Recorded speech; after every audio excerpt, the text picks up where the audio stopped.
Good afternoon, everyone. Shalom. I'm Shosh Badrosian, spokeswoman for the National Public Diplomacy Directorate here in the Prime Minister's office. I'll take a few questions after a couple of very brief points to share with you. Please put your name and your outlet inside of the Zoom chat once you have that question, and I'll try to answer it. It is Wednesday, October 29th, and today is day 754 since our murdered hostages have been held inside of Gaza, with Hamas pretending they don't know where they are. 13 of our deceased hostages are still in Gaza, and we are committed to bringing each and every one of them home, no matter the stunts and games Hamas tries to play.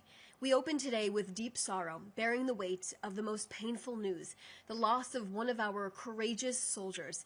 Since the war began, 921 IDF heroes have been killed.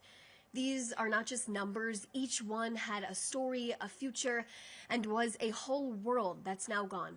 Master Sergeant Reserves Yona Efi Ephraim Feldbaum was 37 years old and was from Zayit Ranan. He fell in battle in southern Gaza yesterday when Hamas breached the ceasefire. Master Sergeant Feldbaum was an American and Israeli citizen and was the father of 5 children. A horrific tragedy that has now left a family fatherless. After he was killed, he was promoted to the rank of major. He will be laid to rest tomorrow at Mount Herzl military ceremony. And speaking for Israel, the Prime Minister sent his condolences to his family, saying that the nation embraced them during this very, very difficult time. The Prime Minister said Efi fought heroically against the Hamas murderers and gave his life for the security of Israel. His bravery and heroism will be cherished in our hearts forever. May his memory be a blessing. On our hostages, another day has passed, and we still haven't received the remains of any of our 13 murdered hostages in Gaza. It comes after an extremely tense 48 hours filled with deception, lies, and cheating by Hamas, cheating Israel, cheating President Trump, cheating the Americans, and cheating the world. Israel has a contract and an agreement with the Americans under this deal, and Hamas has a contract under this agreement with the Americans. As we uphold our side, the Americans and President Trump continue to be cheated by Hamas. Prime Minister Netanyahu often quotes Winston Churchill, who once said, "A lie gets halfway around the world before the truth has a chance to get its pants on." Israel continues to work tirelessly to show journalists the truth about who Hamas really is, yet too many in the press have chosen the easier path, repeating Hamas's propaganda instead of challenging it. When you repeat their lies, you become part of the problem. Hamas can find our hostages' bodies, and we know this based on evidence and precise intelligence. It is evident, it is clear, and yesterday's drone video proves they are holding onto the remains of our hostages to pull stunts to prolong this. A true testament that the terror group doesn't want peace. Instead, they want to continue war. Not only does the terror group mess around with dead bodies, their disregard for our murdered hostages speaks volumes. The remains of murdered hostage Ofir Tsarfati were thrown around, dropped, and played with for Hamas to advance their insidious games on Monday. As we remain steadfast and committed to upholding the framework, Prime Minister Netanyahu met with senior security officials last night to discuss the ongoing violations Hamas has committed under this agreement. They discussed Israel's steps in response to these violations. Now, near the conclusion of that meeting, Hamas terrorists in Rafah carried out an attack against IDF forces behind the Yellow Line, which is an area under Israeli operational control, all in accordance with the ceasefire agreement in Gaza.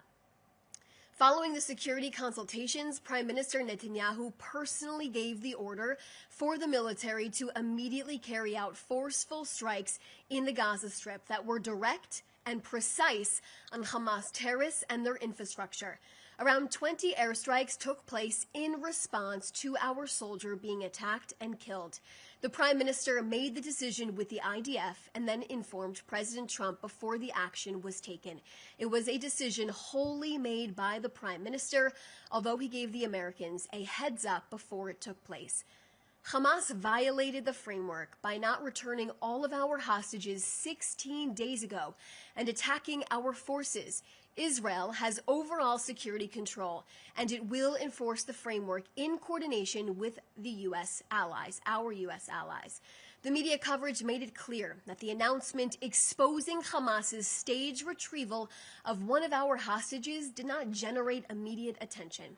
Instead, it was Israel's response, airstrikes in Gaza aimed at enforcing the ceasefire framework, that triggered widespread coverage. This, in turn, created the misleading narrative that Israel strikes Gaza without cause. Context is crucial. The international community must recognize Hamas's deception and hold the terror group accountable for undermining efforts at de-escalation. Now, as part of Israel's series of strikes, Israel precisely targeted dozens of terror targets and terrorists that were struck and eliminated. The IDF struck more than 30 terrorists holding command positions within the terrorist organizations operating inside of the Gaza Strip. Now, around 10 a.m. this morning, the IDF began the renewed enforcement of the ceasefire in response to Hamas's violations. I'll now take a few questions.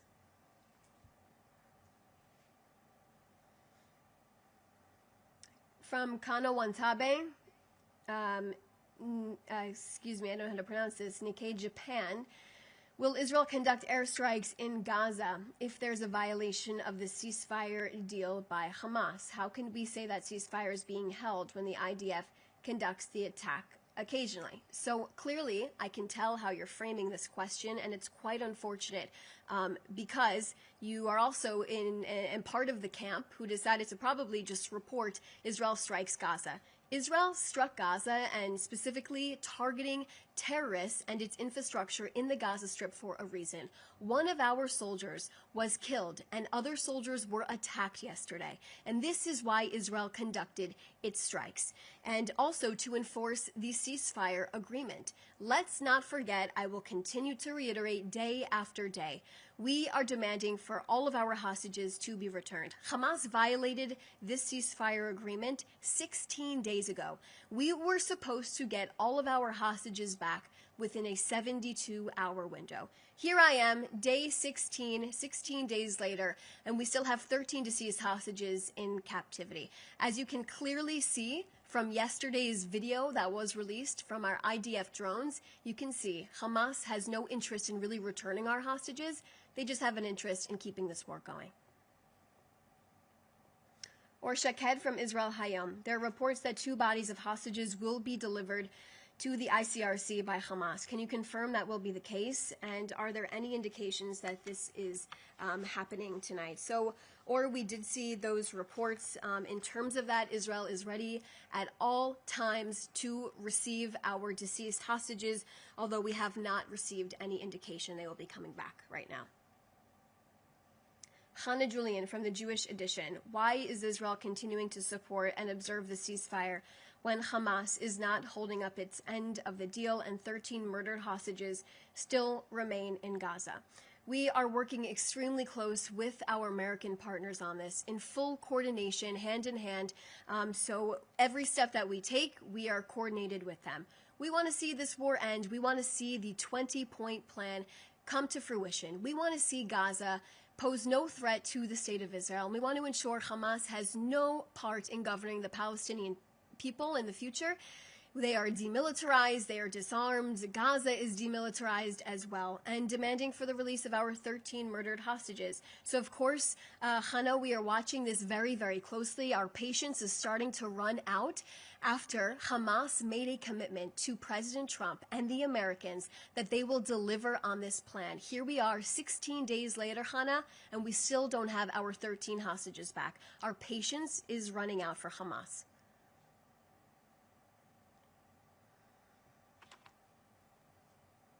Waiting for a few more questions. Let's see.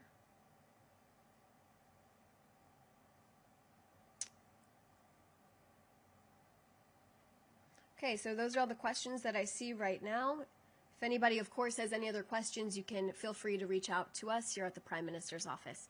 Thanks so much for joining us.